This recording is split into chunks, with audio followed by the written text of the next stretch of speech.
x1 y2 minus y3 x2 y3 minus y1 और x3 y1 minus y2। ये संरेखी का formula है, ठीक है। ये निर्देशांक ज्यामिति का क्वेश्चन है। तो देखो यहाँ पर हम पहले से लिख चुके हैं कि x1, x2, x3 यहाँ वो वैल्यू रखना है। x1 का वैल्यू दिया हुआ आपको 8, y2 में से y3 घटाना है तो y2 दिया हुआ है -4, y3 घटाएंगे तो ये माइनस मिलके प्लस हो जाएगा। और x2 का मान दिया हुआ आपके पास k, y3 में से y1 घटाना है तो -5 लिखे ये वाला, और y1 1 हो गया, ठीक है। और x3 देख लो 2 है, y1 में से y2 घटाएं तो 1 में से 4 घटाएंगे तो +4 हो गया इक्वल टू 0। अब यहाँ से k का वैल्यू निकालेंगे 1/2, 5 में से 4 घटा दो कितना हो गया तो 1 हो गया, ठीक है। और ये दोनों ऐड हो गया, फिर 6 इससे मल्टीप्लाई कर देना है तो -6 को कैसे करेंगे तो -6k, फिर उसके बाद 5 हो गया, 1 और 4 5, 5 दूना 10 हो गया बराबर 0। उसके बाद देखो 1/2 लिखे 8 और 6 के प्लस इसी तरह से हम लिख दिए। ये 1/2 जो है इससे मल्टीप्लाई हो जाएगा तो यहाँ से इसको हटा देना है तो बचा मेरे पास 8 और 10 हो गया 18 माइनस 6k बराबर में क्या लिखे 0। ये -6k को उधर ले जाओ तो +6k, इसलिए k का मान हो गया 18/6, मतलब ये 3 हो गया आपका आंसर। इस टाइप का क्वेश्चन जो है आपके एग्जाम में 2 नंबर को पूछने को मिलेगा।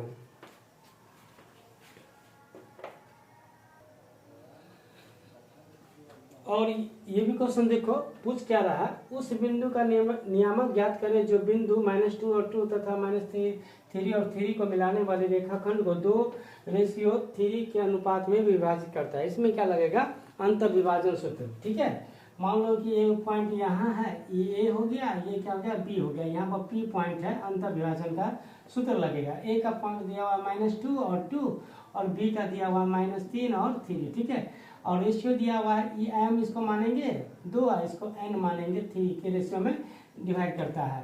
तो A दिया हुआ है -2 और 2, B दिया हुआ है आपको -3 और 3 और रेशियो दिया हुआ है m/2/3। तो अंत विभाजन का सूत्र लगेगा, क्या लगेगा अंत विभाजन, मतलब Pxy का वैल्यू निकालना है तो इसके लिए फॉर्मूला होता है mx2 + nx1 m + n, फिर कॉमा देंगे my2 + ny1 m + n, ये आपके फार्मूला हो गया, ठीक है।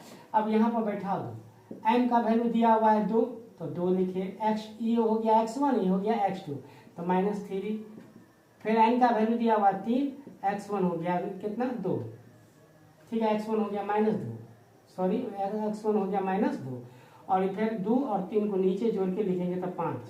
फिर m का वैल्यू हो गया आपके पास 2 और इसमें लिखा है y2 कौन हो गया 3 हो गया, n का वैल्यू हो गया 3 और हो गया 2 और यहाँ लिखेंगे 5। अब इसको सॉल्व कर दो, ये हो गया -6, फिर ये -6/5, ये हो गया 6 + 6/5, ठीक है। ये हो गया -12/5 और ये 12/5। ये आपका निर्देशांक ज्यामिति चैप्टर से है, ठीक है। ये इसका कोऑर्डिनेट अंत विभाजन का ये निर्देशांक बिंदु हो गया।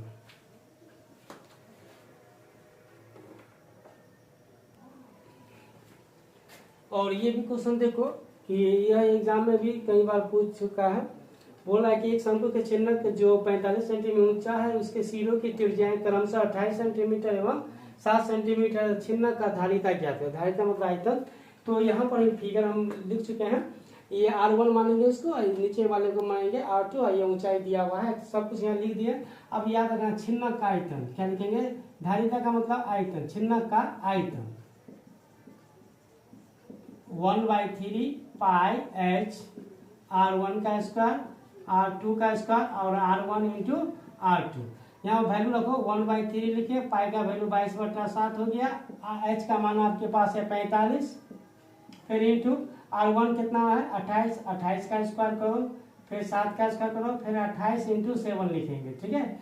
ये 3 से 45 कट जाएगा 15 बार में, ठीक है। फिर 15 को 22 से गुना करो तो 330 आएगा, 22 इसको मल्टीप्लाई करेंगे तो 330 आएगा। अब बताओ 28 का स्क्वायर 784, याद रखना है, 7 का स्क्वायर 49। अब इसको इससे मल्टीप्लाई करो 196, ठीक है। उसके बाद 330 लेके 22 सबको जोड़ देंगे, तो आप सबको जोड़ देंगे कितना आएगा, देखो 1029 आएगा। कितना आएगा, 5 4 13 13 19, ठीक है, 1029 आएगा। ये 7 बार में कट जाएगा, ठीक है, 17 बार में, ठीक है, 147 बार में कट जाएगा। फिर उसके बाद 330 को 147 से मल्टीप्लाई करेंगे तो 48,510 आएगा। यही आपका रिजल्ट हो गया, ठीक है। ऐसा क्वेश्चन जो है आपके एग्जाम में 5 नंबर का पूछे जाते हैं।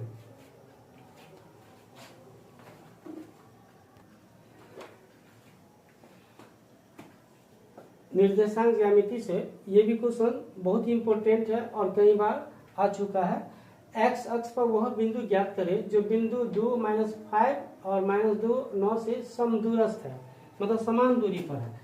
तो यहाँ पर मान लो एक्स अक्ष का है, तो मान लो यहाँ पर P पॉइंट है, यहाँ से A का डिस्टेंस और यहाँ से B का डिस्टेंस, समान दूरी पर P है। एक्स अक्ष कहेगा तो x और y का कोऑर्डिनेट 0 लिखेंगे। A का जो है 2 -5 है और B हो गया -2 9, ठीक है। यहाँ पर लिखेंगे A बराबर दिया हुआ है मेरे पास 2 -5, B दिया हुआ है 2 और 9, ठीक है, और P जो है x अक्ष पर है 0, ठीक है। तो लिखेंगे P बिंदु A एवं B से समदूरस्थ है, समदूरस्थ है, ठीक है। तो AP का डिस्टेंस फॉर्मूला लगेगा, AP का जितना डिस्टेंस होगा उतना ही इसका डिस्टेंस लगाएंगे। लिखेंगे AP के बीच की दूरी, अब बराबरी लिखेंगे PB की बीच की दूरी, ठीक है।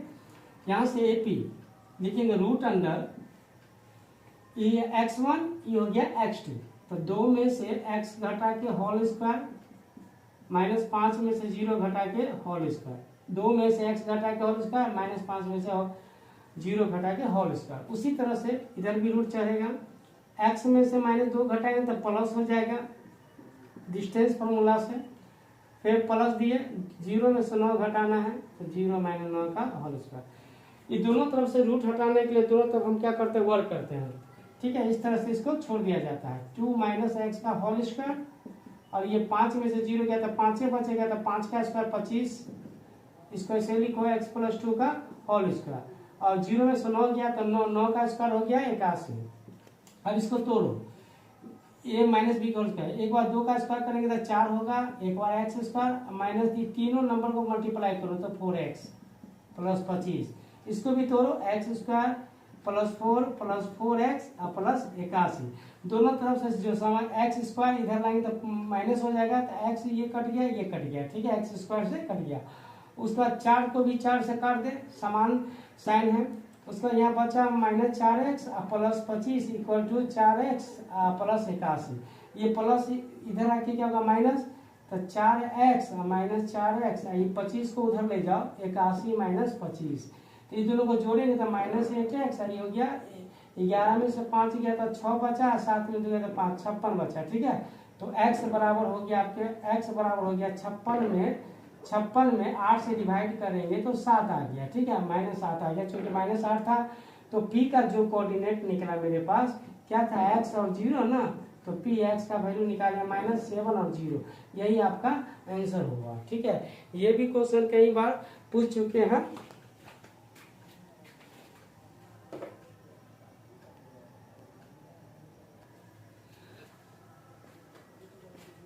यह भी क्वेश्चन देखो 2 नंबर का है, पूछ क्या रहा है, एक अर्धवृत्त का परिमाप 36 सेंटीमीटर है तो उसकी त्रिज्या ज्ञात करें, ठीक है।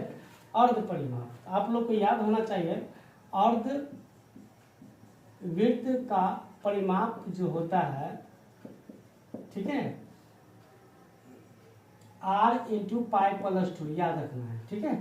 अर्ध परिमाप का वैल्यू दिया हुआ 36, तो पीछे लिखो 36, r ऐसे लिखो, पाई का मान होता है 22/7 + 2, 36 RNI लिखे, एलसीएम लेंगे 7, तो 22, 7 दूना 14 हो गया, 36 लिखे, R ऐसे ही लिखो, 22 और 14 36 हो गया, 22 7, ठीक है। ये 36 से 36 काट दो तो इधर कुछ नहीं बचा, 1 बचा, R बाई यहाँ 7 बचा, 7 को 1 से मल्टीप्लाई करो तो R का वैल्यू होगा 7 सेंटीमीटर, ठीक है। ये भी क्वेश्चन 2 नंबर का पूछा जाता है, इसलिए आप लोग ये भी क्वेश्चन को इम्पोर्टेंट मान लें।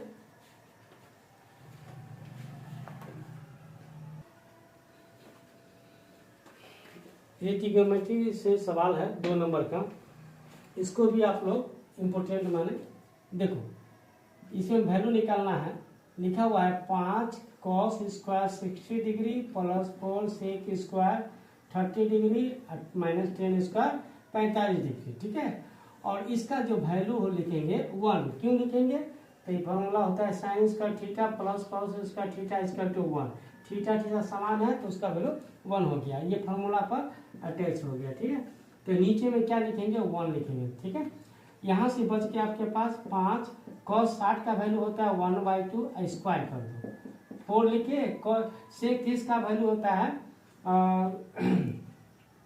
2/√3, ठीक है। और ये हो गया 10, 45 का वैल्यू होता है 1, तो 1 का स्क्वायर 1 होगा।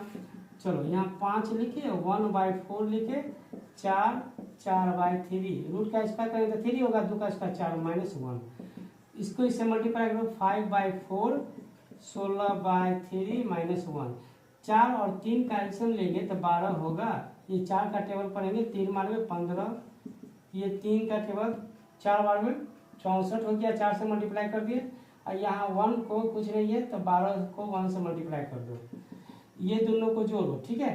5 और 4 9, 1 7, 7 9 -12/12, इसमें 9 में से 2 गया 7 और 7 में से गया था 6, 67/12। ये भी क्वेश्चन 2 नंबर का पूछा जाता है।